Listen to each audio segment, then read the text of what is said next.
me some ice, skin me a peach and save the fuzz for my pillow. Poach me a prawns, talk to me nice, you got to wine me anytime. I'm getting hungry, peel me a grape. I'm Laura Bonicelli, and we are cooking with Italian style. It's not always fast, it's not always easy, and it's not always Italian. We use the freshest and finest ingredients that we can find and afford, and we not only savor the meals we make, we savor making them. That's cooking with Italian style. This week we're making my spicy chicken chili. It's full of peppers, both sweet and hot, cannellini beans, and all sorts of wonderful spices. Let's get cooking.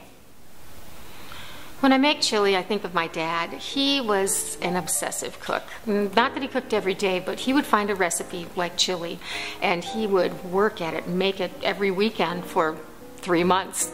Well, maybe not 3 months, but he really had this need to perfect one thing. So he did that with chili. He also made an awesome spaghetti and meatballs, which was great because my family comes from northern Italy and we didn't have any meatballs. So he did that, and he made a pot roast that I make a lot to this day. Absolutely the best. So I have assembled all of my ingredients, as you can see, and let me just give you the lay of the land here. To start with, we've got some garlic, and I'm going to measure all of these ingredients into the pot, so I won't tell you all the measurements right now. But we have chili powder, garlic. This is cumin. You can tell I use a lot of this stuff. Look at the size of these bottles. This is Mexican oregano, cayenne pepper, I believe, some red pepper flakes, and this is a can of chipotle peppers in adobo sauce, and I've taken one of those and chopped it up in here with a tablespoon of the sauce. These are actually smoked jalapenos. And then we've got salt and pepper, of course, and some chopped basil. This is roughly 3 cups of chopped onion, and we've got our chicken and our beans, our cannellini beans. And this is some whole tomatoes, and this is a can of chopped tomatoes, and then some homemade chicken broth. And what I'm doing right now is chopping up my peppers, like so, and getting those into my mix. And I'm going to show you how I do these. Let me just finish this up. So much easier to do it this way than to cut them in half and pull the membranes out and the seeds. So what I do is I just take it and cut it right down the side, just like this.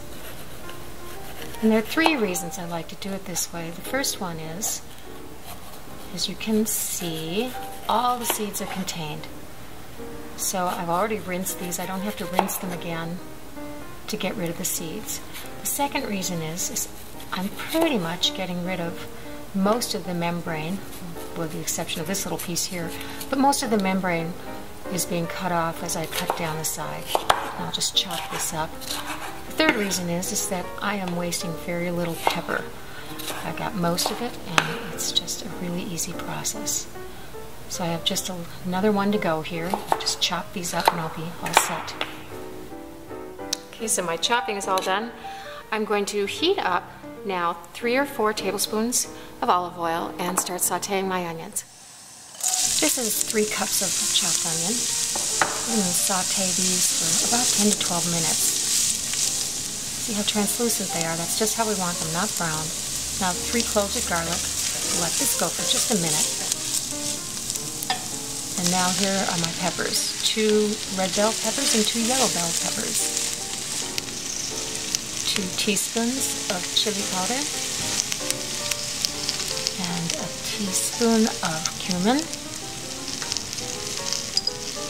also a teaspoon of Mexican oregano. And now I'm going to add in a 1/4 teaspoon of cayenne and also a 1/4 teaspoon of red pepper flakes. We're building a little heat here, as you can see. And last but not least, my wonderful smoky chipotle pepper in the adobo sauce. We'll stir that around and let it get fragrant for about a minute. Now I'm adding in a 28-ounce can of whole tomatoes. I'm going to break these up I'll keep doing this while you're cooking too. Wow, that one popped. Okay, now I'm going to add my chopped tomatoes, also a 28-ounce can. I like to use the different sizes. It gives different textures. And I'll stir these around. Get that nice and incorporated. And finally, my cup of homemade chicken stock.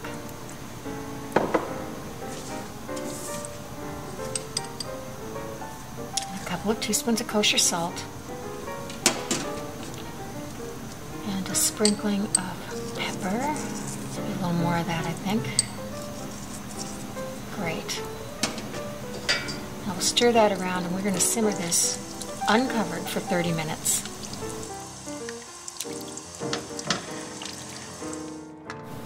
Now I'm adding in my 3 cups of shredded chicken.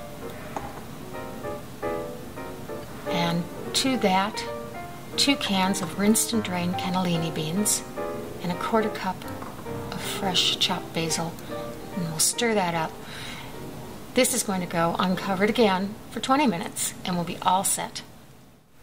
Well, it's off the stove, and let me tell you, this room smells fantastic. So I'm just going to give this a little taste just to see if we need to add any salt or pepper. There we go. It's fabulous. You know what really makes a difference is that chipotle pepper in the adobo sauce. It gives that wonderful smoky flavor. So I'm just going to dish this up. So I just had to select a really colorful dish to set off this colorful chili. This is a bowl from Siena, Italy. Isn't it beautiful? I think I want just a little more in here. Great. Now to garnish, I've got some very sharp Wisconsin cheddar cheese, one of my favorites. Doesn't it go well with that orange in the plate? And for a little crunch, some chopped scallions, green onions, and then on top, some nice cool avocado. Toss that with a little lime juice and salt. Beautiful. If you want to download this recipe, go to solobybonicelli.com and click on the recipe section. I really hope you enjoy making my chicken chili and cooking with Italian style. Buon appetito!